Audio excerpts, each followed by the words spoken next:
Dari pantauan udara terlihat rumah-rumah warga masih terendam banjir. Ketinggian air banjir bervariasi antara 30 hingga 60 cm yang membuat aktivitas warga terganggu.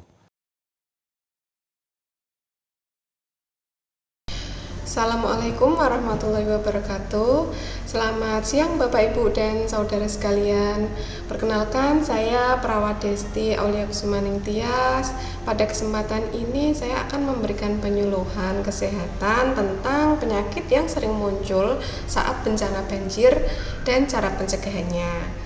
Tujuan penyuluhan ini adalah agar Bapak dan Ibu sekalian dapat mengenali penyakit-penyakit yang sering terjadi saat banjir, mengetahui gejalanya, memahami cara pencegahannya, serta mengetahui kapan harus segera periksakan diri ke fasilitas kesehatan terdekat.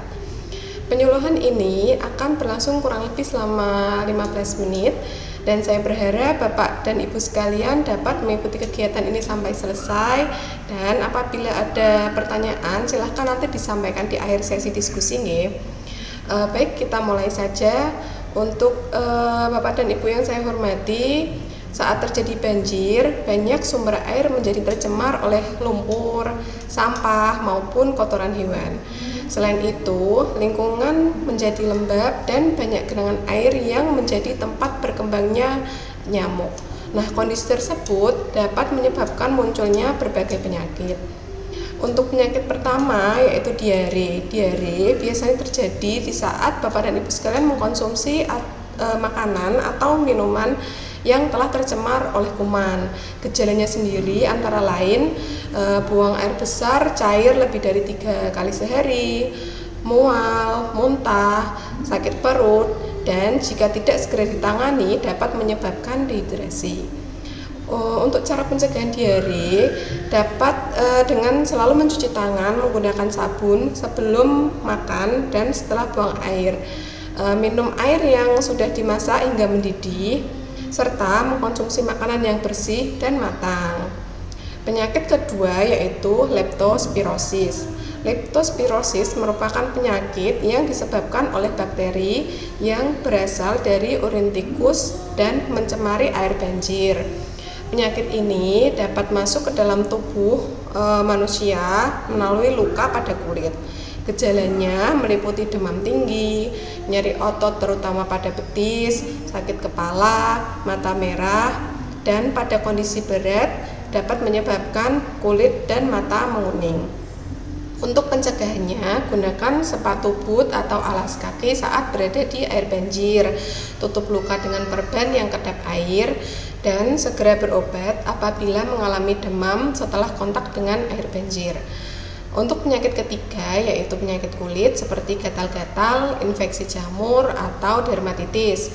Penyakit ini muncul karena kulit terlalu lama terkena air kotor dan pakaian yang basah.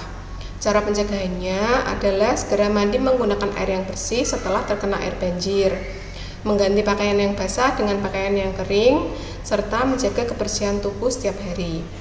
Penyakit keempat adalah demam berdarah, dengue atau DBD. Setelah banjir surut, biasanya banyak genangan air yang menjadi tempat berkembang biaknya nyamuk penyebab DBD. Gejalanya antara lain demam tinggi mendadak, nyeri kepala, nyeri otot, sendi, dan muncul bintik-bintik merah pada kulit, serta dapat disertai mimisan atau perdarahan. Pencegahannya dilakukan dengan menerapkan gerakan 3M, yaitu menguras penampungan air, menutup tempat penampungan air, dan mendaur ulang atau mengubur barang-barang bekas yang dapat menampung air. Selain itu, gunakan obat anti nyamuk atau kelambu bila diperlukan. Penyakit berikutnya yaitu saluran pernafasan akut, infeksi saluran pernafasan akut atau ISPA. ISPA sering terjadi di tempat pengungsian yang padat dan kurang memiliki ventilasi udara yang baik. Gejalanya meliputi batuk, pilek, demam, sakit tenggorokan, bahkan sesak nafas. Untuk pencegahannya yaitu dapat menggunakan masker bila sedang batuk atau pilek, menjaga kebersihan lingkungan, membuka ventilasi udara bila memungkinkan, mengkonsumsi makanan bergizi, minum air yang cukup, dan beristirahatlah yang cukup.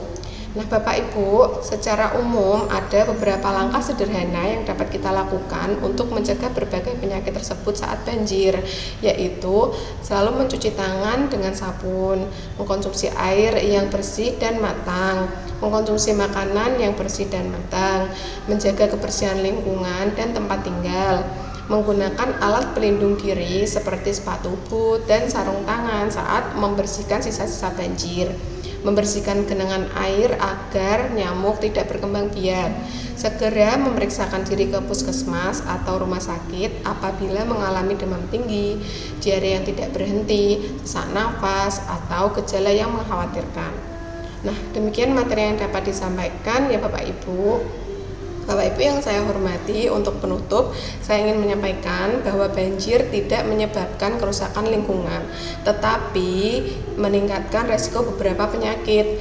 Namun, sebagian besar penyakit tersebut dapat dicegah dengan menjaga kebersihan diri, lingkungan, mengkonsumsi makanan dan air yang aman, serta segera mencari pertolongan medis apabila muncul gejala penyakit. Sebelum saya akhiri penyuluhan ini, apakah ada yang langsung Ibu? Terima kasih atas perhatiannya Bapak Ibu, terima kasih atas partisipasinya juga Bapak Ibu selama mengikuti penyuluhan ini. Semoga informasi yang telah kami sampaikan bermanfaat dan dapat diterapkan dalam kehidupan sehari-hari. Wassalamualaikum warahmatullahi wabarakatuh.